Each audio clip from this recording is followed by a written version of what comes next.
Chapter 2 Synonyms.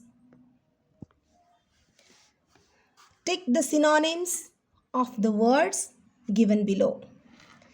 First, ache. Ache का मतलब क्या होता है? Ache मतलब जो हमें पेन्स होते हैं, अगर हमारा सिर दुख रहा है तो हम हेड एक बोलते हैं. हेड एक मतलब हमारे सिर में पेन है, तो एक का ऑप्शन हो जाएगा pain. PAIN pain. Next, admit. Admit करना मतलब क्या होता है? किसी चीज़ को कबूल करना. कबूल करना मतलब कन्फेस करना. Admit, confess. एम्बिशन. एम्बिशन मतलब कोई गोल रखना. हम हमारे लाइफ में एम्बिशन रखते हैं ना, तो एम्बिशन का सही आंसर हो जाएगा गोल. एंशियंट. एंशियंट का मतलब होता है पुराना. एंशियंट मतलब ओल्ड. अवॉइड. अवॉइड करना, किसी को देखकर अनदेखा करना, उसे कहते हैं अवॉइड करना. अवॉइड मतलब इग्नोर. हम कहते हैं ना इग्नोर, उसने इग्नोर मारा, मतलब अवॉइड, इग्नोर. ब्लिंक. हम आइज ब्लिंकिंग करते हैं ना, ब्लिंक का मतलब है फ्लिकर. बोल्ड. जब कोई पर्सन बोल्ड है तो उसका मतलब उसे डर नहीं लगता है. डर नहीं लगता है मतलब वो कौन है? वो बहुत ही शूर है, मतलब कि ब्रेव है. Bold, brave. Brilliant. Brilliant, intelligent. ये तो हम सबको पता ही है. Brilliant, intelligent. Certainty.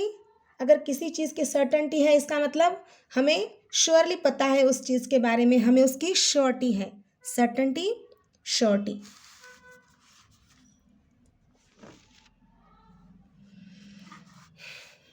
Customer. Customer कौन होता है? जो किसी चीज़ को कंज्यूम करता है वो कस्टमर होता है. Customer, consumer. फॉगी. फॉग हमें पता है फॉगी क्या होता है. फॉगी का मतलब है मिस्टी. फॉगी, मिस्टी. फ्यूरियस. फ्यूरियस मतलब जो बहुत गुस्से वाला होता है उसे फ्यूरियस कहते हैं. Furious, angry. आइडल. आइडल का मतलब होता है आलसी व्यक्ति, जो बहुत आलसी है. Idle, lazy. इंस्पायर. किसी को इंस्पायर करना मतलब हम उसे क्या करते हैं? एनकरेज करते हैं. Inspire, encourage. किसी चीज़ के लिए उसे प्रोत्साहित करना. प्रोत्साहित करना मतलब ही इंस्पायर करना, और उसका ही मतलब होता है एनकरेज करना. लीन. लीन मतलब क्या होता है? थीन. लीन का मतलब होता है थीन. Next, liberty. लिबर्टी मतलब क्या होता है? लिबर्टी का मतलब होता है हमें फ्रीडम मिलना.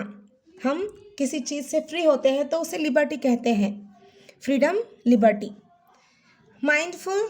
माइंडफुल का मतलब होता है careful. Mindful, careful. Obedient. Obedient. Obedient होता है मतलब कैसा व्यक्ति होता है? वो हर चीज़ को ओबे करता है. अगर हम लोगों में डिवोशन ही नहीं है तो हम ओबे करेंगे क्या? Obedient, devoted. आउटस्टैंडिंग. अगर कोई परफॉर्मेंस आउटस्टैंडिंग है तो हम उसे रिमार्क करते हैं. अच्छा था, बहुत ही अच्छा था, सुपर के ऊपर था, वगैरह वगैरह. तो आउटस्टैंडिंग, रिमार्केबल. ऐसी चीज़ जो रिमार्केबल है वही तो आउटस्टैंडिंग होती है. Next, pause. पॉज लेना मतलब स्टॉप करना. Pause, stop. रेज. रेज का मतलब होता है गुस्सा, एंगर. ये रेज, ये जो वर्ड्स है, ऐसे जो वर्ड्स हैं, एंशियंट हो गया, रेज हो गया, ये ऐसे वर्ड्स बहुत बार हमारे पुरानी लिटरेचर में हमें मिलते हैं. पुरानी लिटरेचर मतलब जो इंग्लिश लिटरेचर है, जो शेक्सपियर का लिटरेचर है, उसमें हमें ऐसे वर्ड्स मिलते हैं. Rage, anger. रियलाइज. किसी चीज़ को रियलाइज करना मतलब उसे अंडरस्टैंड करना. इस चीज़ अब मुझे यह रियलाइज़ हो गया है, मतलब मैंने अंडरस्टैंड किया है ये चीज़. रिमोट. रिमोट मतलब फार. रिमोट एरिया, फार एरिया. जो दूर का एरिया होता है उसे ही तो हम रिमोट एरिया कहते हैं. Next, scared, afraid. स्कैर्ड का मतलब होता है अफ्रेड होना. स्कैर्ड मतलब डरना, अफ्रेड मतलब भी डरना. वो मतलब किसी चीज़ की कसम खाना, और स्वेयर मतलब भी कसम खाना. हम कहते हैं ना आई स्वेयर, वो स्वेयर. उसके बाद next question, A group of 4 words is given below. Out of the 4, 3 are synonyms. Select the odd one out. नीचे जो भी वर्ड्स दिए गए हैं, हमें 4 ऑप्शंस दिए गए हैं. उन 4 में 3 वर्ड्स एक दूसरे के सिनोनिम्स है और एक वर्ड है वो थोड़ा अलग ही है, तो हमें वो वर्ड पहचानना है. यहाँ देखेंगे मॉर्निंग. मॉर्निंग मतलब क्या होता है? सवेरा. डॉन. डॉन मतलब भी होता है थोड़ा सा पहले का सवेरा, मतलब हम तड़के तड़के बोलते हैं ना, अर्ली मॉर्निंग. ये मॉर्निंग हो गया है, अर्ली मॉर्निंग. डेब्रेक भी उसी के आसपास होता है. जब सन निकलता है तो वो डेब्रेक होता है. तो इससे सबसे अलग वर्ड कौन सा है? सनसेट. क्योंकि ये तीनों जो वर्ड्स हैं वो मॉर्निंग से रिलेटेड है. सनसेट है वो सनसेट से, शाम से रिलेटेड है, इसलिए ऑड वन हो जाएगा सनसेट. नेक्स्ट,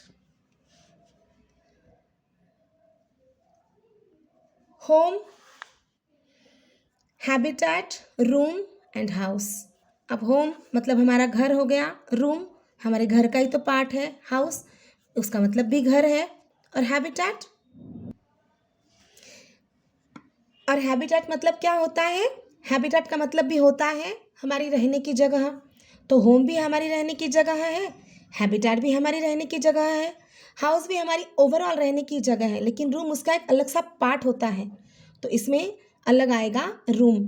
यहाँ पे राइट गलत जगह पे किए हुए हैं, उसकी तरफ हमें ध्यान नहीं देना है. नेक्स्ट है leader, chief, commander, owner.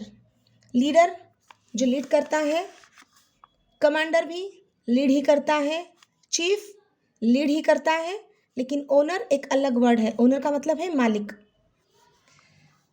Next, luck. Luck, Joy, happiness, pleasure. अब यहाँ भी रॉन्ग जगह पे राइट किया हुआ है. देखिए, लक का मतलब होता है हमारा नसीब, लक. जॉय मतलब खुशी, हैप्पीनेस मतलब खुशी, प्लेजर मतलब भी खुशी. तो इन ये तीनों का मतलब होता है खुशी, लेकिन लक का वो मतलब नहीं है, तो लक हो गया odd one out. Next, argue, guess, जज, थिंक. आर्ग्यू करना मतलब क्या करना? आर्ग्यूमेंट करते हैं ना हम. जज करना मतलब किसी चीज़ को जज करना. थिंक करना हम जो विचार करते हैं उसे, और गेस करना किसी चीज़ के लिए ये सही है वो गलत है या जो भी है उसे हम गेस करना कहते हैं. आर्ग्यू, जज, गेस, थिंक. तो इसका ऑड वन कौन सा आएगा? जज करना, गेस करना, थिंक करना, ये सब अलग बातें हैं. किसी चीज़ को जज करना, किसी चीज़ को गेस करना या थिंक करना, लेकिन आर्ग्यू करना मतलब सीधा सीधा किसी चीज़ पे नहीं, यही सही है या यही गलत है, इसलिए आर्ग्यू ऑड वन आउट आएगा. अब इसमें hard, difficult, tough and soft. Hard मतलब हार्ड, टफ मतलब भी हार्ड, डिफ़िकल्ट मतलब भी हार्ड, सॉफ्ट तो सीधा सीधा अपोजिट वर्ड है, इसलिए सॉफ्ट ऑड वन आएगा. Courteous, polite, rude, well mannered. इसमें पोलाइट, वेल मैनर्ड और कोर्टियस इन तीनों का मतलब होता है एक पोलाइटनेस, एक जो हम हमारे बिहेवियर में जो हम क्या क्या कहते हैं, जो पोलाइटनेस होता है, या जो किसी सामने वाले को बोलते समय हम अच्छे से बात करते हैं. लेकिन रूड मतलब ऐसा व्यक्ति जो अच्छे से बात नहीं करता है, किसी चीज़ को गलत बोलना, उसे रूड कहते हैं. तो रूड यह एक ऑड वन आउट आएगा. नेक्स्ट, ब्यूटीफुल, अगली, अनअट्रैक्टिव, रिपल्सिव. देखिए, ब्यूटीफुल, अगली, ये तो दोनों यहीं पे अपोजिट ध्यान में आ रहा है, तो फिर अगली और अनअट्रैक्टिव सेम है, ब्यूटीफुल उसका अपोजिट है, तो ज़रूर रिपल्सिव का मतलब भी ऐसा ही कुछ होगा, अनअट्रैक्टिव या रिपल्सिव. तो ब्यूटीफुल यह ऑड वन आउट है. Next, faithful, loyal, trustworthy, enemy. Faithful का मतलब होता है जो भरोसे वाला है, लॉयल का मतलब भी होता है जो भरोसे वाला है, ट्रस्टवर्दी मतलब जो भरोसे वाला है, और एनिमी का मतलब होता है जो हमारा शत्रु है. तो एनिमी यह वर्ड ऑड वन आउट आएगा. Inquiry, ask, query, answer. Inquire करना मतलब किसी चीज़ को पूछना, हम कहते हैं ना इंक्वायरी हो गई मतलब पूछताछ हो गई. इंक्वायर पूछना, आस्क पूछना, क्वेरी का मतलब भी होता है कोई क्वेश्चन है वह पूछने की बात है, लेकिन आंसर तो अपोजिट वर्ड है, आंसर देना हो गया. ये सब ये तीनों वर्ड पूछने के लिए है, ये आंसर देने के लिए है, इसलिए आंसर हो गया ऑड वन आउट.